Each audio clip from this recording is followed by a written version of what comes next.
So here we're going to be taking a look at a fragrance that came out in the year 2000. Whenever I think of Caron, I think of really classy barbershop fougere lavender-based fragrances, very much like Caron pour un homme, the original. Well, here we have a fragrance called L'Anarchiste. This is actually a cinnamon and mint-based fragrance. I'm excited to give you my thoughts on the scent, so make sure to stay tuned.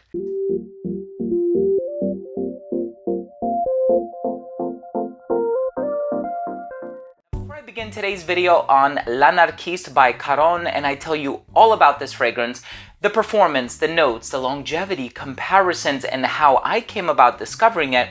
I do want to start things off by mentioning that if you are a fan of fragrance-related content, please do consider supporting the channel by subscribing to it.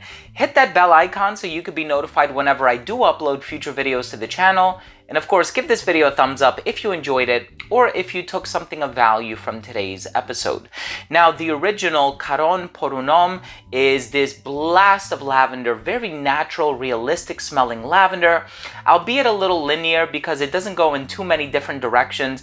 And then, of course, there's Yuzu Man, which has gotten a lot of praise lately. There's Yatagan, which is another really popular Caron fragrance. Now here we have one from 2000, and this one is called L'Anarchiste.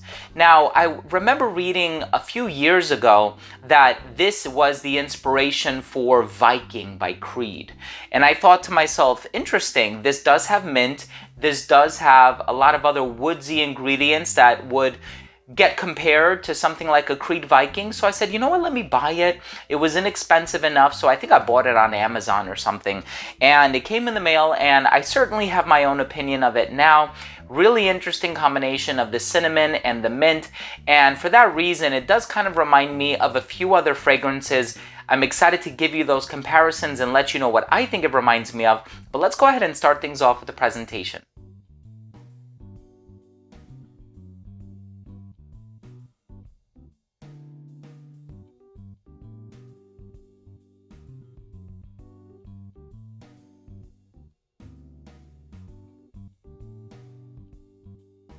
Right in the opening of this fragrance, you are going to get that duality of mint and cinnamon. But it's funny because there's something green about this fragrance too. I looked in the note breakdown, couldn't really find any fir balsam or pine or moss or anything like that. No lavender either, even though that's not really a green note, it's more of like a fougere barbershop note. That's what I thought I was getting, but I didn't really find any of that represented in the note breakdown.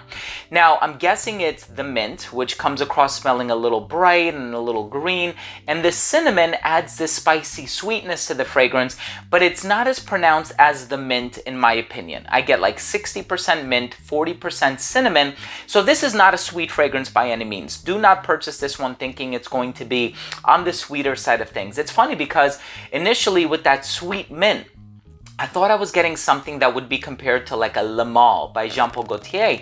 And I thought to myself, well, Le Male came out in the mid-90s, this came out in the year 2000, so it is possible that they took inspiration from something like a Le Male by Gaultier, which is a Francis Kirkjohn composition.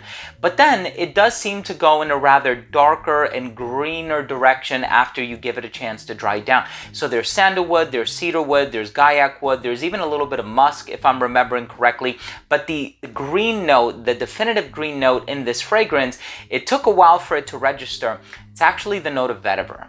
And I think what the vetiver does is it connects that green quality from the opening to the base, because in the opening you have the mint and it's very bright and green and verdant, and it actually carries it through to the dry down where you are going to pick up on that vetiver note.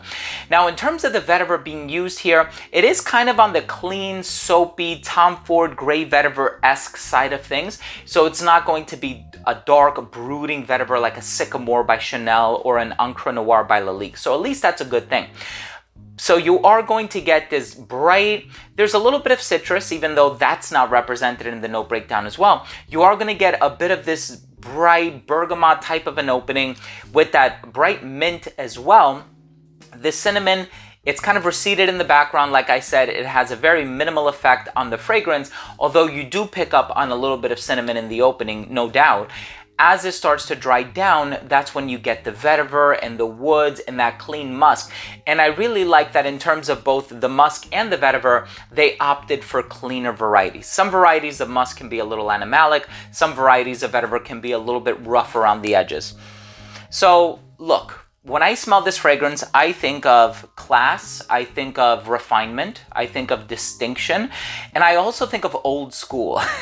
So if you are a fan of a lot of the fragrances that did come out in the 80s or late 70s, if you like those green types of fragrances, but something with perhaps a bit more of a modern twist, I think you'll really enjoy that about L'Anarchiste by Caron.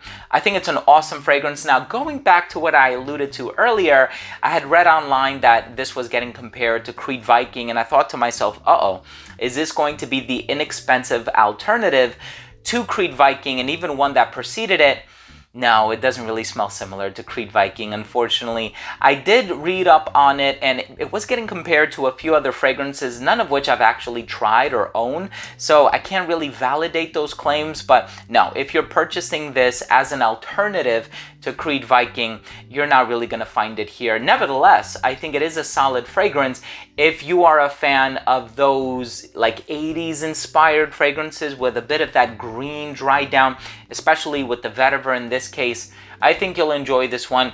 If you're looking for something with a bit more cinnamon, something on the more modern side of things, of course there's Azzaro, and they have a lot of fragrances like Wanted by Night. That's a really dense, modern, you know, contemporary tonka bean, slightly sweet cinnamon based fragrance. So there are better alternatives on the market if you're looking for something on the more modern side of things, but I do think that this is a fragrance worth checking out. And if you are a fan of some of those classy barbershop types of fragrances, I think you should definitely pick this one up, especially given the fact that it's on the inexpensive side of things. Let's go ahead and finish things off with my overall assessment. Now, first up, in terms of the uniqueness and the overall smell, it does seem like it's borrowing elements from a few other fragrances that I've tried, some of which have preceded it.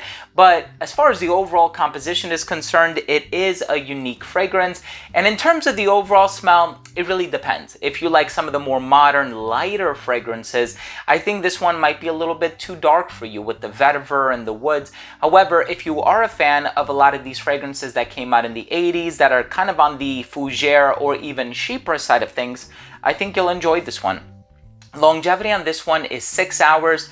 I'm sure when it came out in 2000 it lasted a lot longer, but I did get about 6 hours on my skin. The projection for this one was about 45 minutes, and it did radiate within an arm's length, and it wasn't until hour 3 when it started to radiate within an elbow's length. Right around hours 5 or 6, it totally disappeared. Versatility, it does lean masculine. These are just recommendations, by the way. Wear what you love and wear what makes you happy, but I think it leans a little bit masculine. I think it's great for formal occasions. Because of the price and the inexpensive quality, you can wear this one casually as well. I think this one will appeal to somebody who's a little bit older, and I think this works well in all times of the year. I think in the summertime, because it's not too heavy, the performance isn't that strong, and in the winter time, because some of the ingredients like the cinnamon and the vetiver and the woods, those are types of notes that do evoke some of the colder weather perfumes that I have in my collection. In terms of the presentation, I actually do like it, and it's funny because the initial presentation I thought looked really cool, kind of statuesque, but I do like the new modern presentation as well. My final verdict on this fragrance is if you're looking for a spicy mint fragrance, a little bit on the sweet side, a little bit on the green side, and you're not ultra concerned about 8, 9, 10 hour long, longevity and fragrances, check out L'Anarchiste by Caron, a unique fragrance released in the 2000s and a really modern take on the fougere genre. Thank you so much for joining me today. I hope you enjoyed today's review. I hope I gave you the opportunity to learn something new today. If I did, please do consider supporting the channel by subscribing to it. Also, hit that bell icon and enable all notifications. This way, whenever I do upload these daily videos, they will get delivered straight to your feed. You never have to worry about missing any of my future videos again. And give this video a thumbs up if you learned something today. It would mean so much to me, and it's absolutely free to you. Thank you so much again. Love you guys. We'll see you tomorrow. Bye.